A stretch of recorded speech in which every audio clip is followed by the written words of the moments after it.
Shalom Bro and Sis yang terkasih dalam Kristus, salam damai dan salam sukacita. Pada hari ini Rabu 17 Agustus 2022 bersama saya Henry, kita bertemu kembali dalam Renungan Harian Pembawa Sukacita. Renungan hari ini diambil dari Injil Matius bab 22 ayat 15-21 dengan judul perikop tentang membayar pajak kepada Kaisar. Renungan hari ini saya beri judul Hikmat dan Ketaatan. Saya terkesan dengan ayat 21. Jawab mereka, gambar dan tulisan Kaisar. Lalu kata Yesus kepada mereka, berikanlah kepada Kaisar apa yang wajib kamu berikan kepada Kaisar, dan kepada Allah apa yang wajib kamu berikan kepada Allah.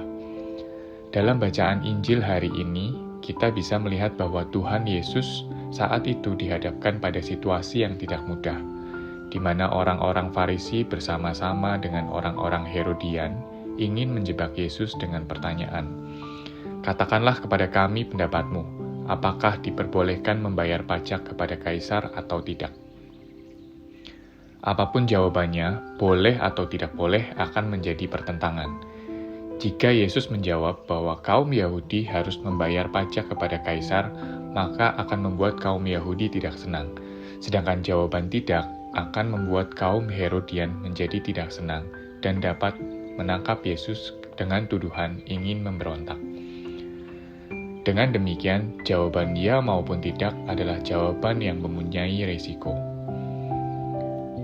Bagaimana Tuhan Yesus dalam perikop ini memberikan teladan yang sangat baik untuk saya. Ada dua hal yang saya dapat. Yang pertama, mengenai bagaimana Tuhan Yesus menjawab pertanyaan dengan penuh hikmat dan cerdik, sehingga orang Farisi dan orang Herodian tidak bisa menjatuhkan Yesus.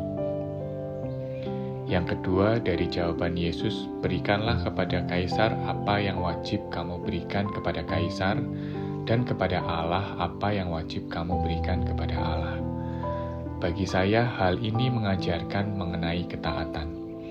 Ketaatan terhadap otoritas tetap harus kita lakukan atas dasar ketaatan kepada Allah.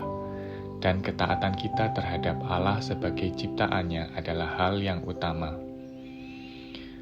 Pengalaman saya seringkali di dalam pekerjaan saya dihadapkan dengan perbedaan pendapat, di mana sebenarnya tujuan kita sama, hanya cara untuk mencapai tujuan itu berbeda. Perbedaan cara ini seringkali memicu sebuah perdebatan, apabila kita saling mempertahankan pendapat kita masing-masing. Ketaatan terhadap otoritas dan ketaatan terhadap perintah Allah ini menolong saya terhindar dari sebuah perdebatan. Dalam menjalankan bisnis keluarga, terkadang saya bisa berbeda pendapat dengan orang tua atau saudara.